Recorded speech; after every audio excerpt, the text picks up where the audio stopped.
Hello, everyone. Thanks for joining us today. And we're excited that you can be part of this conversation. And we expect more participants to join us. And irrespective of where you are joining us from, while waiting for others to join us, we can start by you telling us where you are joining us from and whether this is the first webinar that you are attending under this program.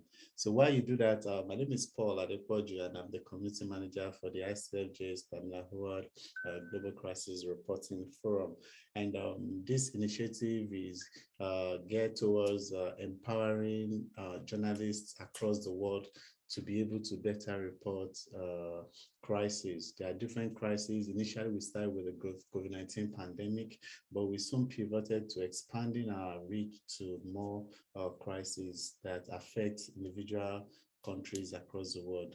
We've done a lot from health to politics to the crisis in Ukraine. And today, climate change has always been a very important topic that we cannot exhaust. We cannot finish talking about it. However, there seems to be fatigue for the audience, for the general public, and this is the reason why sometimes international reports that are expected to drive attention are not doing so again. And there are different approaches towards dealing with this and towards helping journalists too that may also be experiencing fatigue in reporting the climate issues to be able to do that. And a unique approach that we've been talking about since last week is one that focuses on climate change and conflict. And so last week we had an extensive session on that. So if you were not at the last week's session, I encourage you to look up the video on YouTube. And before the end of today's session, I'm going to share the video. And but for today, what we plan to achieve today is for journalists to go at the end of this session with first-hand tips on how to actually report climate change and conflict. And that is why we have an expert, somebody that knows how to do this and has done it severally for over the years. And I'm talking about Chitran Nagarajan, who is joining us from Berlin in Germany today. She's an independent journalist, researcher, and activist. Chitra, how are you doing today? Hello, Paul. I'm doing very well, thank you. How are you? I'm fine. Thank you for joining us. We are happy that you could join us today. If you are joining us on the Zoom platform and you want to engage with us, if you have any question, please do not hesitate to send your questions across to Chitra using the Q&A option on the Zoom platform. And this session is also being streamed live on Facebook. So if you are watching the Facebook live stream video and you want to engage with us in any way, I would encourage you to use the chat box under the video that you are watching. And so let's start with Chitra before you go into your extensive discussion. What was your first climate change experience as a writer, as a journalist, and what is your opinion regarding what I described as fatigue regarding climate change reporting? Mm-hmm. So I first started working in this area back in 2017, looking at the links between climate change and insecurity in the Lake Chad Basin. And by that, I mean Northeast Nigeria, Southern Niger, and parts of Cameroon and Chad, which over the past 10 to 15 years now has seen quite significant levels of conflict linked to what is often called Boko Haram and the conflict with the state. And so in 2018, I conducted interviews with people living around the Lake Chad Basin in all 4 countries, talking about the impacts of climate change on their lives, the impacts of conflict on their lives, and the links between the two. And so, yes, that was my first experience working in this field. And in terms of fatigue around climate change reporting, I think the answer really is, I mean, you know, every once in a while we get an IPCC report, and it is very important to report on those findings. But I think the answer really is to look at the human impacts of climate change. And for me, the work that I do, the human impacts of climate security and how it is affecting people's lives, people's livelihoods, people's security in many places around the world. Because that is, in some ways, a more interesting story than the statistics and figures that we often see in climate change reporting. Yeah, okay. I wanted to, I don't want to interfere with what you have planned for us. So I wanted to go take the floor. I will back to the session. Thank you very much, Paul. And so what I had planned to do was to start by outlining what climate security looks like in practice, and doing that by looking at one particular context. My most recent work has been in Mali, so I will be talking about what climate security looks like in Mali. And once I have outlined some of that, going on to giving some thoughts and some tips on how you can do investigations, research, and reporting on climate security. So let me start with climate security in Mali. What does this mean in practice? Now, in the country, we've seen both rising insecurity as well as significant climate variability over the past decades. Of course, recent focus has tended to be on the political and geopolitical level, given the military coup in 2020, the coup within the coup last year, conversations around sanctions imposed by ECOWAS, the withdrawal of French troops, and then also, of course, the whole discussion around Wagner Group.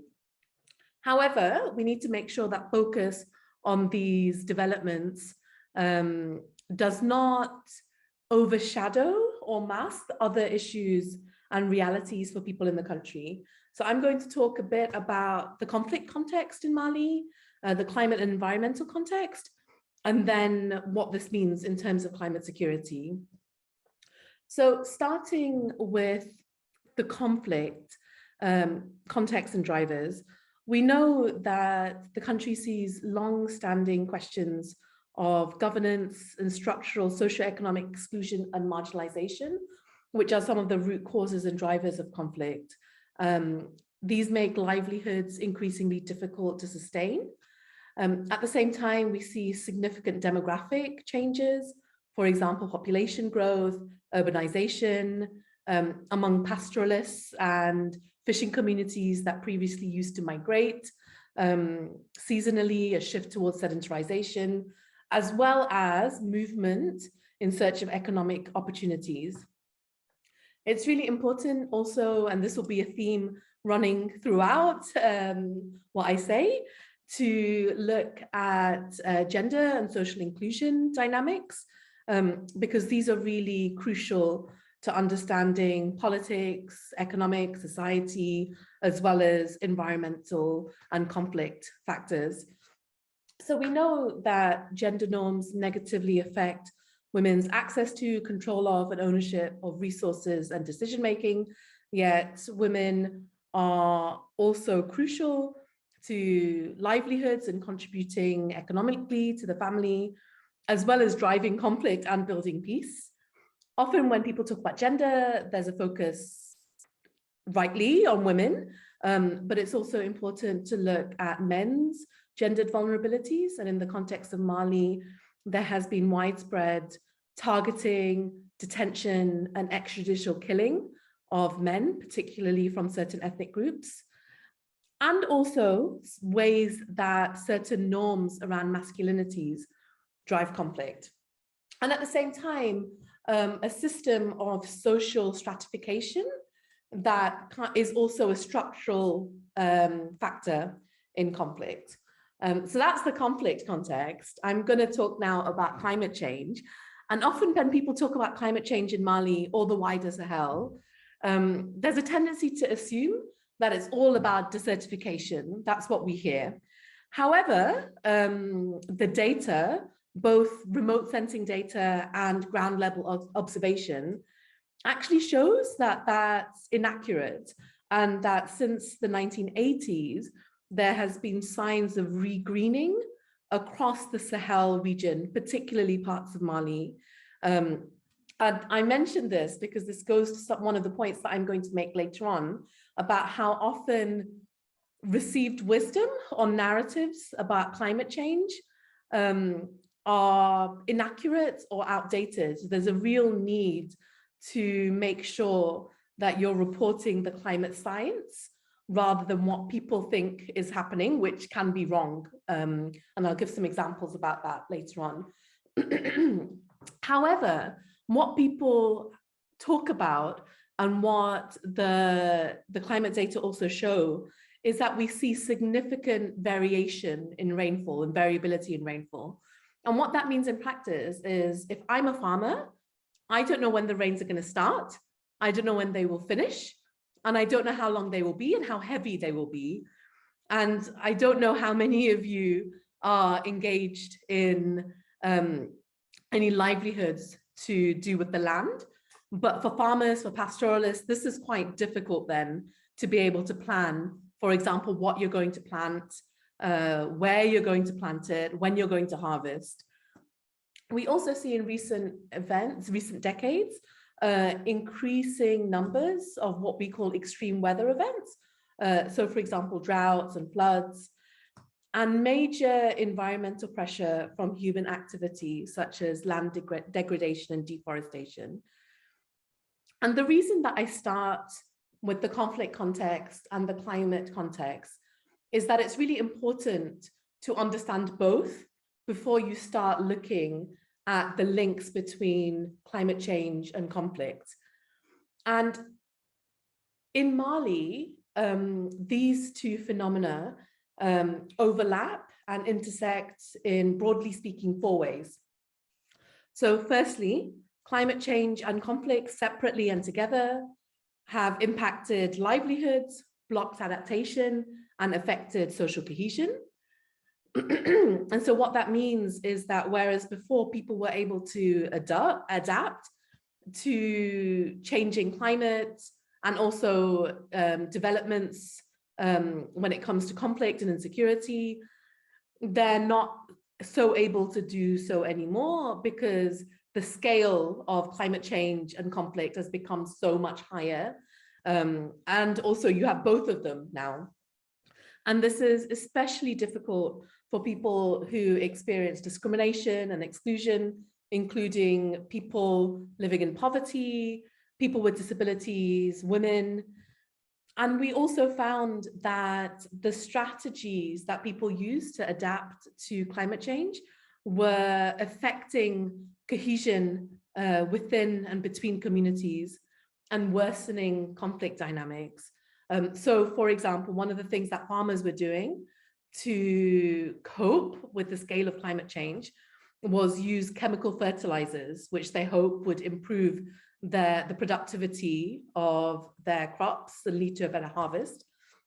However, because the rains are now heavier than they were before, with the first big rains of the season, when I talked to fishing communities, they said that these rains kind of wash all these chemical fertilizers and pesticides into the rivers. And so when they go to catch fish, they find their nets full of dead fish. And so you can see that way how one community's attempt to adapt to climate change is then affecting negatively another community's livelihoods and affecting relationships between them. The second way that conflict and climate change interact in Mali is when it comes to governance.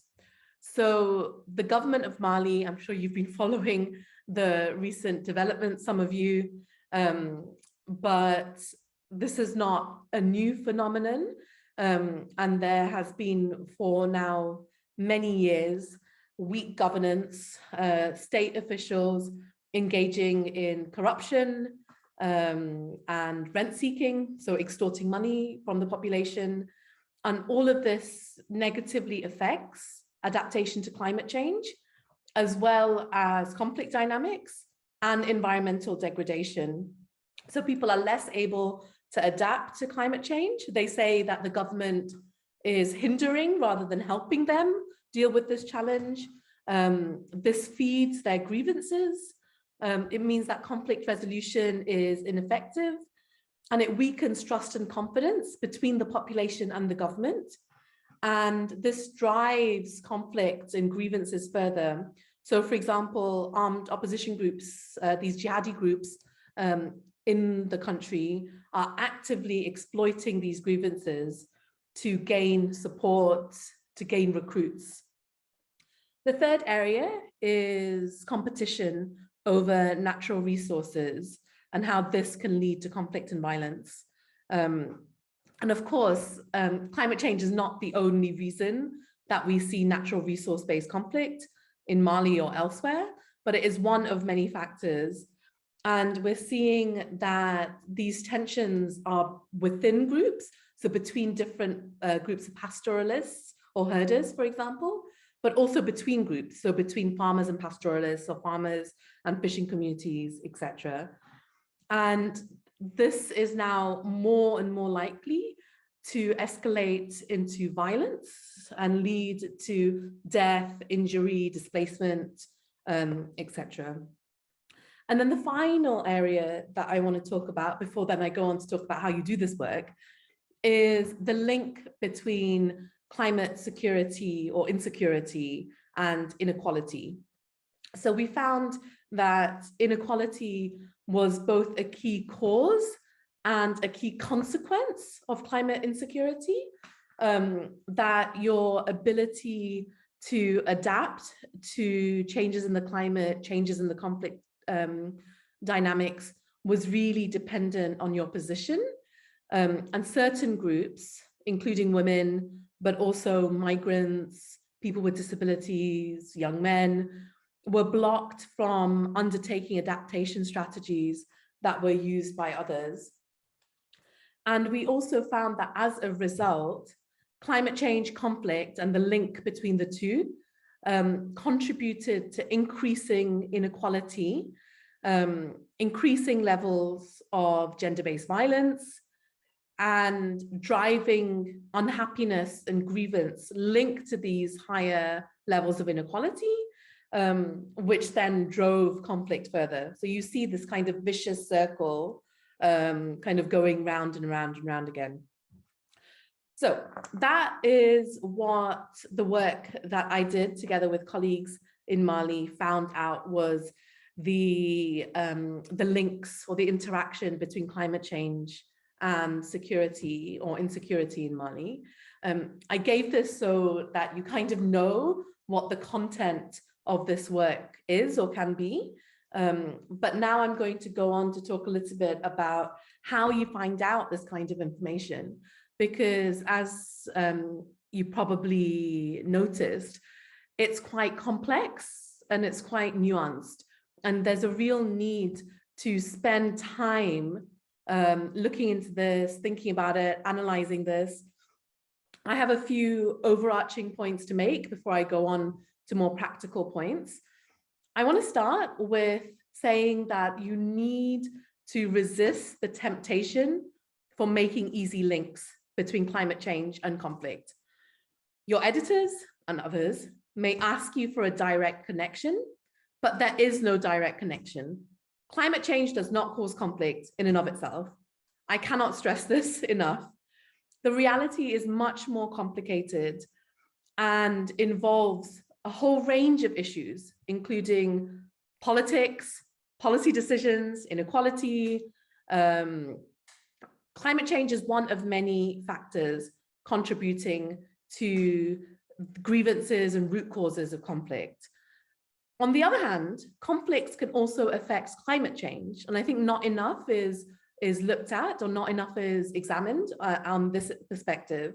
It's a two-way interaction.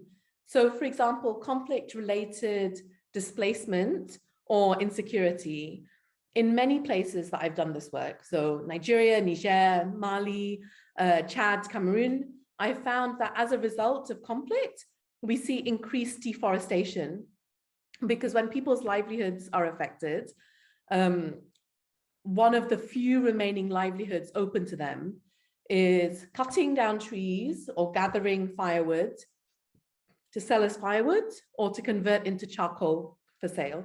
And of course, this affects the climate. Also, in many places, we see this link or this interaction between climate change and security because of government action or inaction. And we know that climate change, conflict, and the interaction between the two are not natural or inevitable, but due to human, societal, government, and global forces and decisions. And this is what, when you're talking to people, including those who are commissioning you to write these stories, you need to explain. And explain that also, in the end, this makes for a much more interesting and nuanced and human story than just saying, in X country, climate change causes conflict. I also want to emphasize the need to go beyond what is seen as received wisdom to look at the actual climate data. Because as I mentioned before, what is often out there is inaccurate or outdated. So I gave the example of desertification in the context of Mali.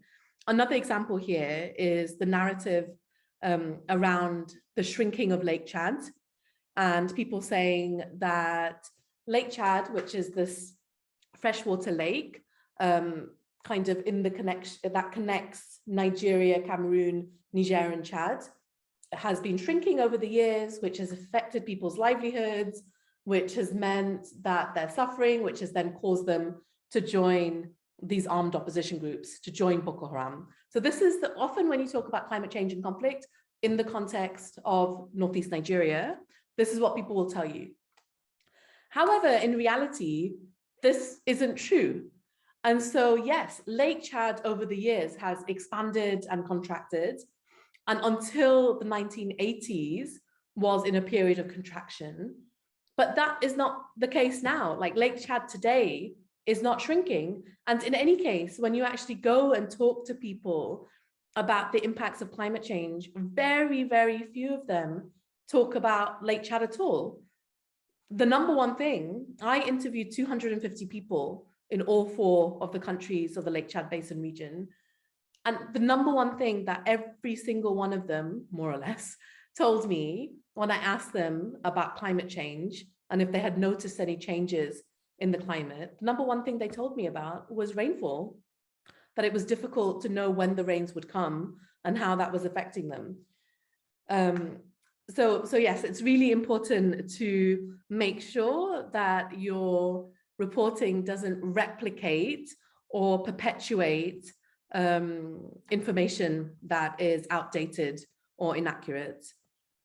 It's also important to make sure that you combine the climate science and information on environmental changes, for example, through reading reports or interviews with scientists, with interviews with people who have been affected and are affected by climate change and conflict, and to be aware of conflict dynamics in the country as much as possible. So read as much reporting, analysis, research about the conflict, its causes, its impacts, gender and social exclusion dynamics, because really to understand climate security, you need this deep contextual information.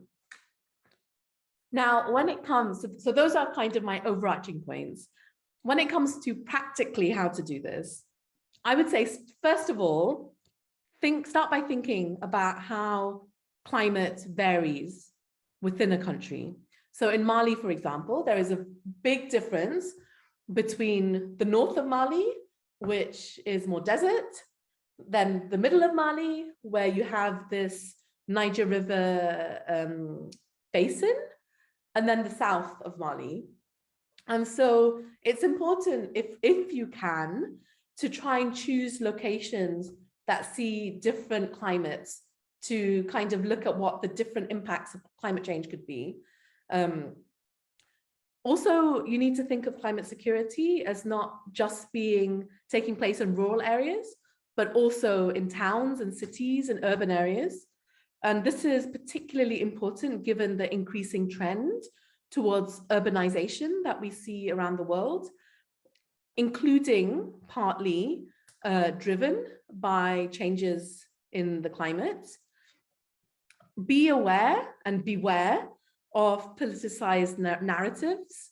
For example, this idea that climate change is or will lead to more migration into Europe, when the reality is that most people actually move for climate change, economic or conflict reasons within their own country or to neighboring countries.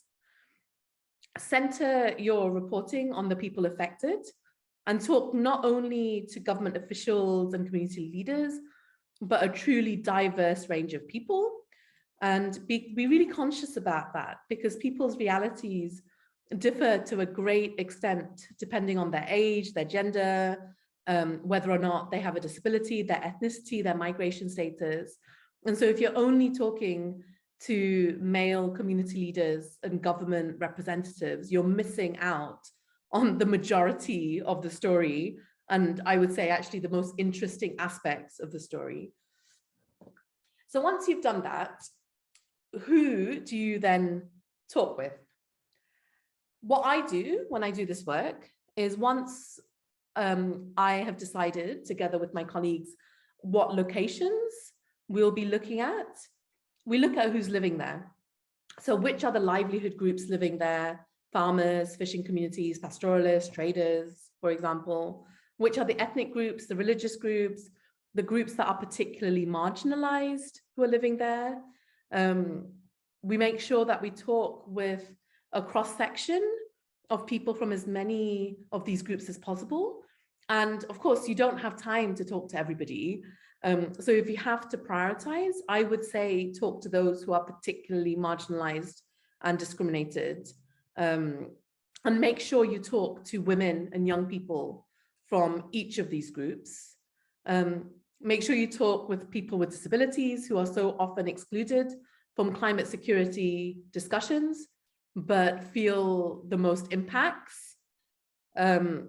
Talk with climate and environmental scientists, conflict analysts, gender and social inclusion researchers, and also be prepared, especially when you're talking with community members, be prepared to spend time talking with them. These are not going to be quick 10-minute interviews, not if you want to get, the best information. And in terms of what you ask them, I would strongly advise that you do not ask them straight away, what do you think are the links between climate change and security? Apart from people who particularly research climate security, most other people will not even know what this means, or they will just say whatever they've heard other people say, which can be interesting to know, but as I mentioned before, is often inaccurate. What I do is I first start by asking people to tell their own stories in as much or as little detail as they want, which helps with, first of all, putting them at ease, and also gives you important information that provides context for what they then go on to say. I then start, and I'm actually giving you my questions in the order that I ask them now. So I then go on to ask them, have you seen changes in the weather between now and when you were young? Have there been changes in the season between now and when you were young? What have these changes been? And really ask for specific details. So has there been a change in when the rainy season starts, when the rainy season ends? How much rain falls? Has that changed? Ask about unpredictability. So is it easier or more difficult to know when the rains will come these days? So once you've had an idea of their perceptions about changes to the climate, which is interesting, especially when you kind of triangulate that with the data that you'll get from the climate scientists, ask them about what have been the impacts of these changes on the environment, on their livelihoods, on other people's livelihoods, on them otherwise, for example, when it comes to their health. What have they done to adapt to these changes? What have others done? What's been positive about this? What has been negative? Has climate change affected everybody the same? Who is most affected? Who's least able to adapt? And when you're talking with, for example, people with disabilities or women, ask them directly about the impacts of climate change on women, people with disabilities, whether they're able to adapt or whether they're constrained from doing so. And it's only then when you've asked all of these questions first, so they know exactly what you're talking about, do you then ask them if they see any links between these changes that you've just been talking about and insecurity. And here, I mean, it will probably come up naturally anyway, but things to bear in mind here is questions around tensions based around natural resources, how increased inequalities can contribute to conflict, how all of these dynamics around climate change and conflict affects trust and confidence in the government, whether the strategies that people are doing to adapt to climate change creates any tensions, and also how all of this links with gender-based violence. And so now you've asked people all of these questions. It's then important to analyze what people are saying and to triangulate this information. So based on what people have told you, think about what the main interactions are between climate change and security. Often they won't be clear, so you'll have to develop hypotheses almost to test them out. So for example, in Mali, I had an interview with somebody in one of the communities in which we were doing this work. And they just said something that made me think, this is interesting and I should look into this more. So they were talking about how, as a result of climate change, people now were diversifying their livelihoods. So people who used to only farm before, had now started to fish. And that before, whereas people used to exchange between these different groups. So for example, if I belong to a fishing family, I will give some part of my catch every day or whenever I go out to my correspondent farming family and this pastoralist family, and I will get milk in return. And then once the crops are harvested, I'll get a portion of the crops. And so every family had this arrangement. And you can see that this is a really good way of fostering positive social interactions, because you're helping each other out and you're exchanging things that you all need. But with people starting to move into different livelihoods, partly due to climate change, these interactions had stopped. And so as a result, you didn't have these positive interactions taking place. You didn't have what you used to before. So if I'm a farmer and I have an issue with some fisherman, I will go to my friend with whom I give my crops and they give their fish to say, hey, I'm having a problem with someone in your community, and they would help me intervene. Those relations don't exist anymore. So that got me thinking, does this mean that the ways that people adapt to climate change are actually leading to less positive interactions? Number one. And then number two, are there any ways that how people are adapting to climate change are leading to negative impacts on conflict? So, I thought this is interesting, and I asked people, and I got a whole range of responses to that, and so much information on this. And this was actually, then it turned out to be one of the major ways in which conflict and climate change interact. So the ways people adapt to climate change mean less positive interactions and more negative interactions, which then means that tensions between those groups start emerging and increasing, which then are more likely to lead to conflict, and in some cases, more likely to lead to violence.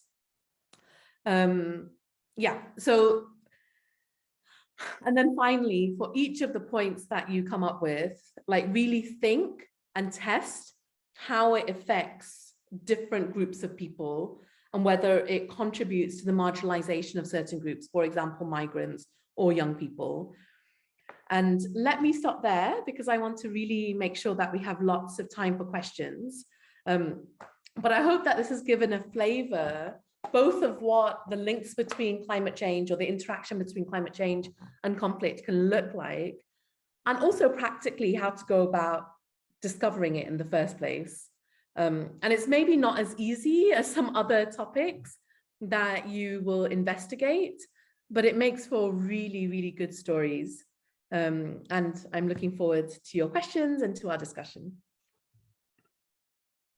Yes, thank you very much. I want to thank you for that extensive, heartfelt, really practical session that focus on your personal experience. So I'll start with this. You made a comment that I think we should, that is really important, but I think you can shed more light on, which is the temptation for easy links, which, so I'd like us to talk about it, because sometimes when you open the newspapers, when you read pieces, especially in this age where anybody can start a news website and everybody is trying to put something out. And when you look at sessions that focus, interactions that are focused on encouraging journalists to report more on the climate change, you see a lot of really stretched development and exclamation marks on necessary hyperboles. So the first question is this: why is this important to be wary of this? And can you give, let's say, off the cuff examples of what a story that looks at that makes easy links would look like? So I think it's important to be wary of this. I mean, most simplistically, because they're not true. And I think we have a duty or a responsibility to reflect the world as accurately as we can. And so a story, for example, that says, newspaper article that says climate change causes conflict in X country, I think, first of all, it doesn't really reflect what is going on.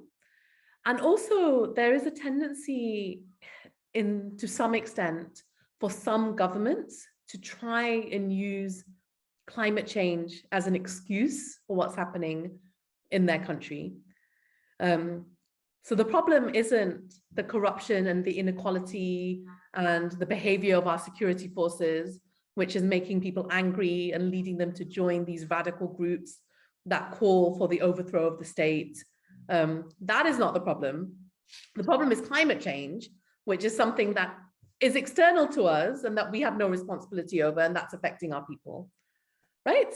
And it's really important to make sure that when we talk about the interaction between climate change and security, we really put it in context of the full context of the country or the location, and issues of governance and conflicts and inequality, gender, which is why I started, when I first started speaking, with providing that type of context about Mali, because, you know, in a country whose government was strong and really provided effective services for its people, that made sure that its economic and social policy like helped people adjust to climate change in a way that was sensitive to the impacts on conflict dynamics,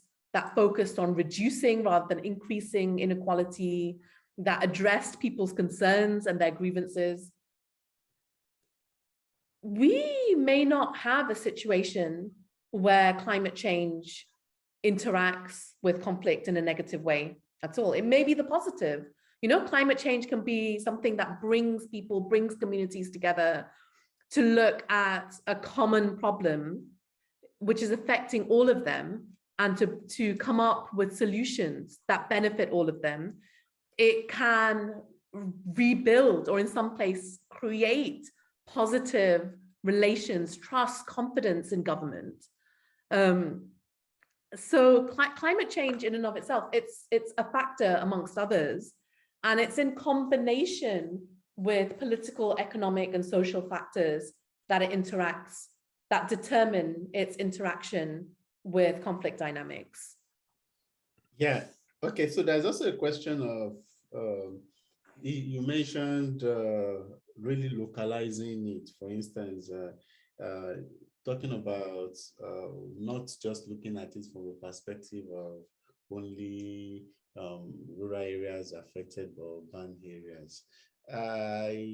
There is this question on hyperlocalization, and it's coming from a journalist, let's say a reporter that works with a media house that is global, and as in they want to see the bigger picture, such that even if you want to say you are writing a story, if you are pitching a story on, let's say you are saying, okay, on Nigeria, the editor may want you to look at it to even add more countries to it, such that it provides this very strong, much stronger representation of what is happening on a continent-wide level.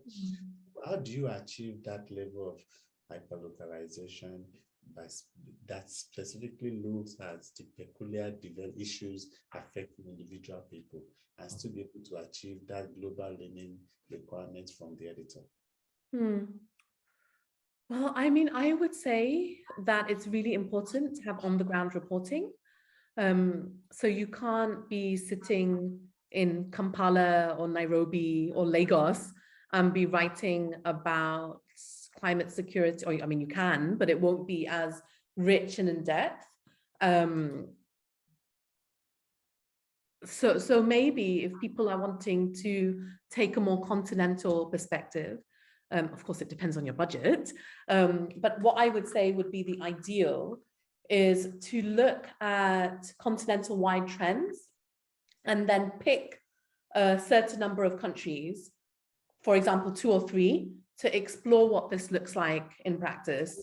And then you're really kind of combining this continental approach with like in-depth, grounded understanding of what that means in practice. So it's really informed by people's real life experiences. And if you can't do that in 3 countries because you don't have the time or the budget, just do it in 1 and make sure that you're really bringing out that flavor. Okay, so let's take this question. I think it's time linked. Okay, which are the other contexts and regions where you think it will be important for journalists to investigate those? I mean, I think there are many places, and almost every country which has some form of conflict. It's interesting to explore the links with climate change. Maybe speaking as someone who has lived and done extensive work in Nigeria, I'm interested in looking. I told you that I did this piece of work looking at Lake Chad, but I'm interested in looking at the impacts of climate change, or the kind of the interaction between climate change and farmer-pastoralist conflict in the country, because you hear a lot about that, not just in Nigeria, but across West Africa. For example, in Nigeria's Middle Belt or the Northwest, but there isn't actually much research on that. I think it's also interesting to look at, for example, Ethiopia, and also parts of the Middle East where there is talk about the links between climate change and security, but not so much evidence to date. So Iraq, Syria, for example. I think Egypt is also interesting. Yeah, let me finish there. But yes, I think there are lots of contexts and regions where this work is important. Okay, we have this comment from Judith Kolo. it reads there. So right now, we have a situation in Kenya where the seasonal forecast in February indicated there could be above normal rainfall in some parts of the country. Then come early April and the rain has not started. So the meteorological department decided to update the original forecast. And this time it was that the forecast indicated poor rainfall in the same season. So we went ahead and reported, now it is raining. The seasons are becoming really unpredictable. So how can you tie, I think the unpredictability itself is a story, and Yes. the way, how can you now tie it to a conflict? So, I mean, first of all, thank you, Judith, for sharing that. I'm sure that's really frustrating for the farmers in Kenya, as well as others who make their living from the land. This is a common trend that we see in many countries, that it's really difficult to know, even in this case, where you have a government agency that is collecting this data, making predictions, and sharing that with the general public, which is not always the case in many places. And yeah, you can really see how that affects people's ability to plan. And in terms of how it affects conflict, I mean, this is one thing. I think this was maybe many of the people that I spoke to, this was the first thing that they mentioned in terms of the impacts of conflict, impacts of climate change on their lives, that it was really difficult to know anything about the rain, that it was incredibly unpredictable.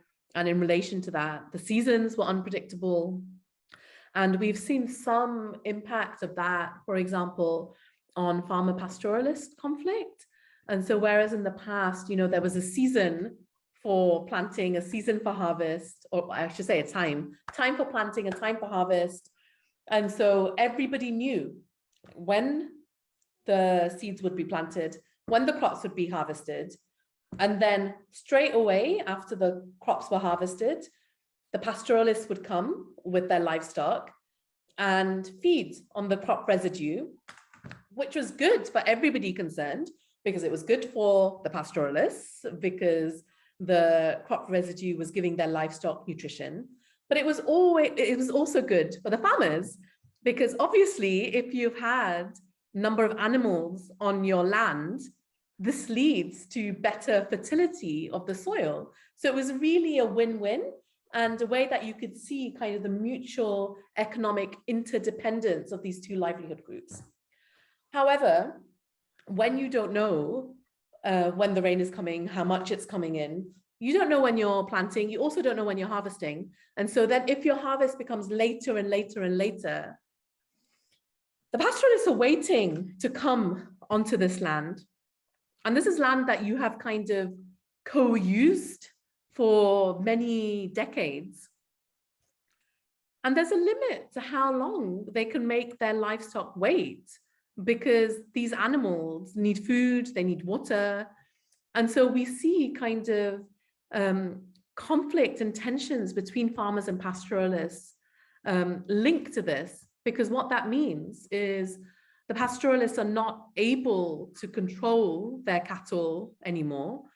Also, it means that because this unpredictability of rainfall is affecting soil fertility, plus also population sizes are increasing, that farmers that used to be able to get maybe 10 bags of rice from 1 acre of land now need to plant 2 or 3 or 4 acres of rice to get this of land to get the same amount of rice.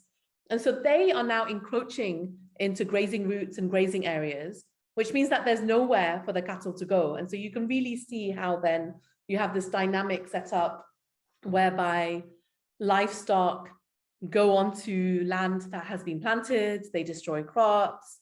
The farmers are not happy about this. They ask pastoralists for payment of compensation. Often these herders cannot pay the compensation, so they disappear. And so that leads to tensions, conflicts, violence. And then once you have one round of violence, You then have reprisal attacks, and then the cycle of vengeance gets started. Okay, so hopefully this will be the last batch of questions I have. So Ellen would like to know, is there any link between climate refugees and climate insecurity? If there is, how can we report about this? Okay. So let me start by saying that climate change is one of many factors that lead people to migrate. I'm not sure how I feel about the term climate refugee. Also because, as I said earlier, climate change, most people who move because of climate change or conflict tend to move within the same country. Because, I mean, imagine you're living, I mean, not in the UK, Paul, but you're living maybe in a rural area somewhere where you're a farmer or you're a herder or you're a fisherman. If something happens to you, that means that you have to leave that place. Where will you go? You're so much more likely to go to a place where you have family, where you've been before, and where you know it will be easier for you to find help and to integrate. And so this focus on like the refugee part of climate refugees, I think provides a over focus on people who cross international borders rather than people who stay within the same country. Of course, we see that, and this is answering your question directly, we see a link between climate change and conflict, and the link between the two in the ways that it affects people's livelihoods, people's security, not just human security, but also food security. And so people make conscious decisions then to leave and go to other places. And so we see climate security as one of the factors, one of the many factors that motivate people to leave. And in terms of how to report that, I think it's important to go and talk to people in both the locations that people are moving to and the locations that people are moving from, because often it's not the whole family who moves. So you can have young people who move while the children and the elders stay behind. You can have men who move while the women stay behind. And in many places, we have this dynamic where villages are mainly consisting of older people and children. And so you have grandparents or even great-grandparents looking after their children and grandchildren's children. And I think it's as important to report on that aspect of things as it is to report on the realities for migrants in the places that they migrate to. That's really nice. Hopefully this is going to be the last question. So could you say more about the way climate and conflict relate in cities? It seems less clear than people making their living from the land. Yeah, thank you very much for this question. I think it's really important. And so much more work is needed in this area. I haven't really done much work in looking at the impacts of climate change and conflict in cities. I have friends and colleagues who have done this work in other places, in Pakistan, for example, and showing how climate stress is leading to, for example, migration into cities, but also water scarcity in cities, which is linked with certain gangs and armed groups then controlling access to water, that during periods of water scarcity and reduced access to water, you see a rise in domestic violence in particular, which is really fascinating. So I hope that gives a bit of a flavor as to what climate and conflicts can look like in urban areas. I've not worked on this in detail, but if you're interested, you could look at this research from Pakistan. And I hope it gives you an idea of the kind of questions that maybe you should be asking. Okay, hopefully the very last question from this has to do with, you mentioned going back to prioritizing the marginalized and discriminated against. The question is this: if you look at climate change, it can be argued that it affects everybody. So what are the metrics that you consider for you to decide, okay, this is the marginalized or discriminated person that we can focus this particular story on, that deserves given attention to? Yeah. So yes, climate change does affect everyone, but it affects everybody in different ways and to different extents. And so if I'm a rich man who has land next to the river, for example, it doesn't matter, or it matters less, what the rains do, because I have access to water. I can engage in irrigation farming and my harvest will be fine.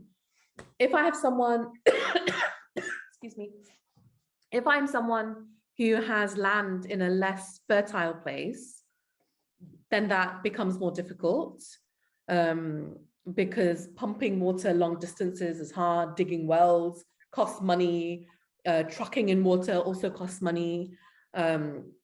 If I am a migrant and wherever I go, I'm seen as a foreigner without rights over natural resources, that means that even if I have been migrating between community A and community B for the past 30 years, and my parents before me did the same, and my grandparents before me did the same, I have no rights in either of those places.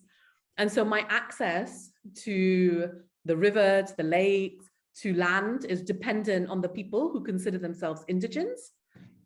If I'm a woman and I, even if the law of my country says that I can own land, but in practice, I can't own land, and the land that I have is given to me or allocated to me by my male, maybe the patriarch, the oldest man in my family. And I do lots of work to improve its fertility using agroecological practices. And after years of work, it improves and it starts giving really good harvest. And my uncle or my grandfather then decides, this land is good now, and then takes it away from me and gives it to his son. And I'm given then another poor piece of land. That then also means that climate change affects me more. If the system in my family is that I have access to all the farming tools and implements after the men, my husband has used it, it means that he is able to use it at the time that is right, when it's the ripest for planting and for harvest. I have to wait. But by the time he's finished and I have it, it's too late. Like half my crops have spoiled already in the fields. So I hope that kind of gives you a bit of a flavor, Paul, as to how, like, yes, climate change is something that affects everyone, but really it affects different people in different ways. And some people are able to cope with it, other people are not, because of societal structures and discrimination and norms that mean that certain groups of people have less access to natural resources, to decision-making spaces, to money than others. Okay, Mr. Dawda, do you have anything to add?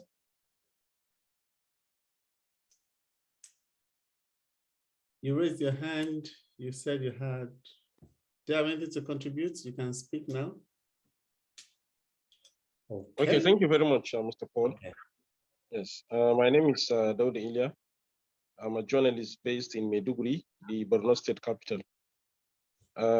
I've listened to the presentation of the researcher. She mentioned two very important things that I felt I would like to have more insight into it. She mentioned Lake Chad, which I've been to Monguno virtually 3 days back, which is very close to the Lake Chad area. She said she interviewed about 200 people in her research, including some in Nigeria. I would like to know specifically which part of Nigeria. And she said the shrinking of Lake Chad, if I heard her very well, she said like it's not true. But I know there are a lot of researches that have been conducted.